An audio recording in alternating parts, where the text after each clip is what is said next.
Verse 29 of the first chapter of the Gospel of John is before us here. This is the next paragraph, really, following from the conversation that John has just wrapped up with the religious leaders.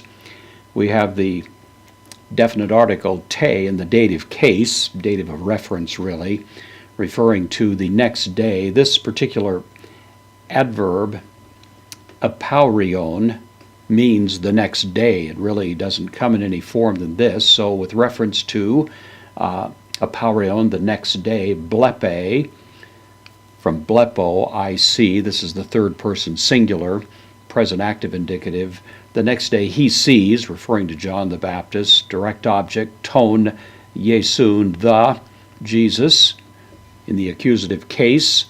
So he sees the Jesus, translated, of course, just Jesus. The next day he sees Jesus.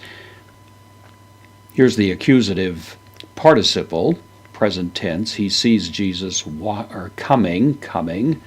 Pros auton, usually when movement is involved, rather than using the dative case, the preposition pros with the accusative is used. So he sees Jesus coming, pros auton, to him, kai lege, present tense, third person, singular, same as blepe, and says, and then ida, this is an interjection, means something like to look or behold or see, just kind of no declining of it, it's just behold, ho omnos, the Lamb, to theou, of God, the, with the participle now, the taking away, tein hamartian, the sin to cosmu, of the world.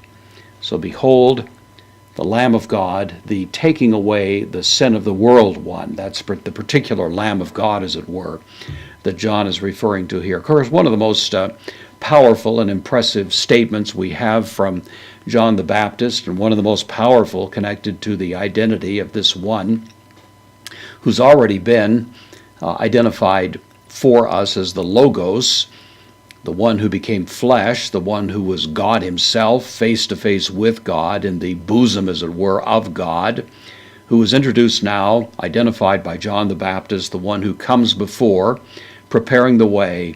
And this is the first and most profound thing he wants to say about him right off the bat. This is the Lamb of God, not the sacral lambs that have been offered down through the ages, those lambs that were offered at the Passover and so on, but this is now the one toward whom all of those were pointing, the Lamb of God, who is going to bear away, like the scapegoat bore away the sin of the people. This one is going to bear away into the place where it will be eternally separated from us, the sin of the world.